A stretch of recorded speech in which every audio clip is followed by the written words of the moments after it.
ജീവിതയാത്രയിൽ പ്രതിസന്ധികൾ ഉണ്ടാകാത്ത ഒരാളും ഈ ഭൂമിയിലില്ല. കഷ്ടതകളില്ലാത്ത ഒരു ജീവിതമല്ല, മറിച്ച് കഷ്ടതകളെ അതിജീവിക്കാൻ കഴിയുന്ന ഒരു ജീവിതമാണ് നാം ഓരോരുത്തരും കെട്ടിപ്പടുക്കേണ്ടത്.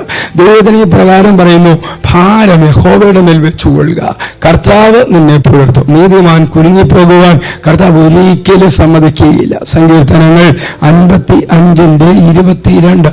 ഭാരങ്ങൾ അപ്രത്യക്ഷമാകുന്നതിനേക്കാൾ വലിയ അത്ഭുതം ആ ഭാരങ്ങൾക്കിടയിലും പതറാതെ നിൽക്കാൻ നമുക്ക് ലഭിക്കുന്ന ദൈവിക ശക്തിയാണ്. പ്രതിസന്ധികളില്ലാത്ത കടൽ ഒരിക്കലും ഒരു കപ്പൽ യാത്രികനെ കരുത്തനാക്കില്ല.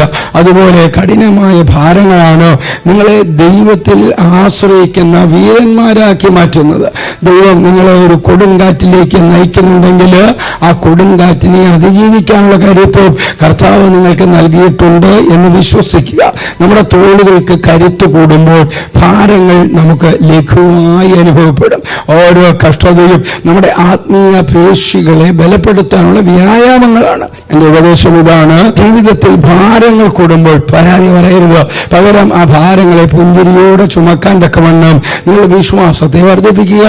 ദൈവം നിങ്ങളിൽ നിന്ന് പ്രശ്നങ്ങളെ മാറ്റുന്നില്ലെങ്കിൽ ആ പ്രശ്നങ്ങളെക്കാൾ വലിയ ഒരാളായി നിങ്ങളെ മാറ്റാൻ കർത്താവ് ആഗ്രഹിക്കുന്നു എന്ന് മനസ്സിലാക്കുക. കരുത്തുള്ള തോളുകൾക്കായി പ്രാർത്ഥിക്കുക.